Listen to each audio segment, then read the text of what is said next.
ಇವತ್ತು ನನಗಿದ್ದಿದ್ದ ದೊಡ್ಡ ಟಾಸ್ಕ್ ಇದೆ. ಹೆಲೋ ಎವ್ರಿ ಒನ್, ಹೆಂಗದಿರಿ? I hope you all doing well. ಇವತ್ತು ರೆಸ್ಟ್ ಡೇ, ಸೊ ಮನೆ ಮೇಲೆ ಸ್ವಲ್ಪ ವಾರ್ಮಪ್ ಕಂಪ್ಲೀಟ್ ಮಾಡ್ಕೊಂಡೆ, ಸ್ಟ್ರೆಚಿಂಗ್ ಕಂಪ್ಲೀಟ್ ಮಾಡ್ಕೊಂಡೆ, ಸ್ವಲ್ಪ ಅಷ್ಟು ಮನೆ ಮೇಲಿನ ಪ್ಲ್ಯಾಂಕ್ ಕಂಪ್ಲೀಟ್ ಮಾಡ್ಕೊಂಡೆ. ಆಮೇಲೆ ಮನೆಗೆ ಬಂದು ಇವತ್ತು ಬ್ರೇಕ್ಫಾಸ್ಟ್ ನಾನು ರೆಡಿ ಮಾಡೋದಿತ್ತು. ಏನು ಬ್ರೇಕ್ಫಾಸ್ಟ್ ಅಂತೇಳಿ ನಿಮ್ಗೆ ಆಲ್ರೆಡಿ ಗೊತ್ತಾಗಿರ್ಬೇಕು. ಸೊ ಬರ್ರಿ ಬ್ರೇಕ್ಫಾಸ್ಟ್ ರೆಡಿ ಮಾಡೋಣ.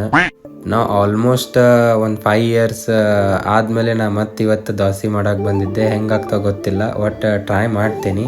ಯಾಕಂದ್ರೆ ನಾನು ನನ್ನ ಸ್ಕೂಲ್ ಡೇಸ್ ಒಳಗೆ ಲಾಸ್ಟ್ ಟೈಮ್ ನಾನು ದೋಸೆ ಮಾಡ್ಕೊಂಡು ಬ್ರೇಕ್ಫಾಸ್ಟ್ ತೊಗೊಂಡು ಹೋಗ್ತಿದ್ದೆ ಆ್ಯಂಡ್ ಲಂಚ್ ಬಾಕ್ಸಿಗೆ ತೊಗೊಂಡು ಹೋಗ್ತಿದ್ದೆ. ಬಟ್ ಅದಾದಮೇಲೆ ಇವತ್ತನ ಮತ್ತೆ ದೋಸೆ ಹಾಕಾತಿರೋದು. ನಡ್ಬರ್ಕ್ ಮಿಡಲ್ ಸ್ವಲ್ಪ ಡೇಸ್ ಮಾಡಿದೆ, ಬಟ್ ಅವಾಗ ಅಷ್ಟೇನು ಕರೆಕ್ಟಾಗಿ ಬಂದಿದ್ದಿಲ್ಲ. ಸೊ ಲಿಟ್ರಲಿ ನಾನು ಅಂದ್ಕೊಂಡಿದ್ದಿಲ್ಲ ದೋಸೆ ನನ್ನ ಕೈಯಾಗ ಇಷ್ಟು ರೌಂಡ್ ಶೇಪ್ ಒಳಗೆ ಆ್ಯಂಡ್ ಇಷ್ಟು ನೀಟಾಗಿ ಆಗ್ತಾವಂತೇಳಿ. ಬಟ್ ಸ್ವಲ್ಪ ಎಕ್ಸ್ಪೀರಿಯನ್ಸ್ ಇತ್ತು, ಬಟ್ ಆ ಎಕ್ಸ್ಪೀರಿಯನ್ಸ್ ಹಿಂಗೆ ಇಷ್ಟು ಚಲೋ ಆಗ್ತೈತೆ ಅಂತ ಗೊತ್ತಿದ್ದಿಲ್ಲ. ಲಿಟ್ರಲಿ ನಾವು ಒಂದು ಮಾತು ಹೇಳ್ತೀನಿ, ಏನಂತ ಹೇಳಿದ್ರೆ, ಮಾಡಿಟ್ಟಿದ್ದು ತಿನ್ನೋದಕ್ಕಿಂತ ನಮ್ಮ ಕೈಯಾಗ ನಾವು ಮಾಡ್ಕೊಂಡು ತಿಂದ್ರೆ ಸ್ವರ್ಗ ಸುಖ.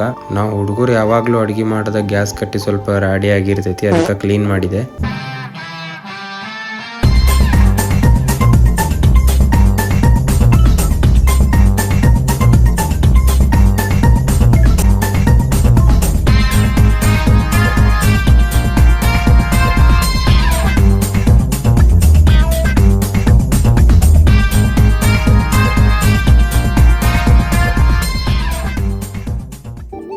ಕಿಚನ್ ಎಲ್ಲ ಫುಲ್ ಕ್ಲೀನ್ ಆಯ್ತು. And then I took a shower. And ನಾ ಸ್ವಲ್ಪ ಇವತ್ತು ಹೊರಗೆ ಹೋಗೋದಿತ್ತು ಒಂದು ಕೆಲಸದ ಮೇಲೆ, ಸ್ವಲ್ಪ ಅದ್ರ ಸಂಬಂಧ ಪಟ್ ರೆಡಿ ಆದೆ. ಪಟ್ ರೆಡಿ ಆಗೋಬೇಕಾದ್ರೆ ನಾ ಯಾವಾಗಲೂ ನಂಗೊಂದು ಪೋಸಿಂಗ್ ಮಾಡ್ಬೇಕು ಅನಿಸ್ತೈತಿ. ಸೊ ಅದಕ್ಕೆ ನಾ ಪೋಸಿಂಗ್ ಮಾಡಿ ರೆಡಿ ಆಗ್ತೇನೆ. ಇವತ್ತಿಗಿಷ್ಟ, ಮತ್ತು ನಾಳೆ ಒಂದು ವರ್ಕೌಟ್ ಸೆಷನ್ ಜೋಡಿ ಸಿಗೋಣಂತ. Stay fit and focused, keep supporting, love you all.